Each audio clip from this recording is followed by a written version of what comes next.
ஒரு உலோக கலவையில் 9:4 விகிதத்தில் தாமிரமும் துத்தநாகமும் உள்ளன. 24 கிலோகிராம் தாமிரத்துடன் சேர்ந்து உருகக்கூடிய துத்தநாகம் எவ்வளவு தேவை? எக்ஸ் ஈக்குவல் கொஸ்டினில் என்ன கேட்டிருக்கோம் அதை மேலே போடணும். தாமிரத்துடன் சேர்ந்து உருகக்கூடிய துத்தநாகம் தான் கேட்டிருக்கு. அப்போ 9ங்கிறது தாமிரம், 4ங்கிறது துத்தநாகம். 4/9 × 24. இதை கேன்சல் பண்ணணும். 3 9 8 24. 4ஐயும் 8ஐயும் மல்டிப்ளை பண்ணோன்னா 4 8 32/3. இதை வகுக்கணும்.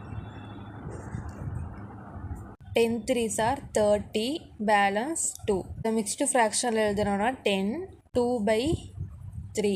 தேவையான துத்தநாக அளவு 10 2/3 கிலோகிராம்.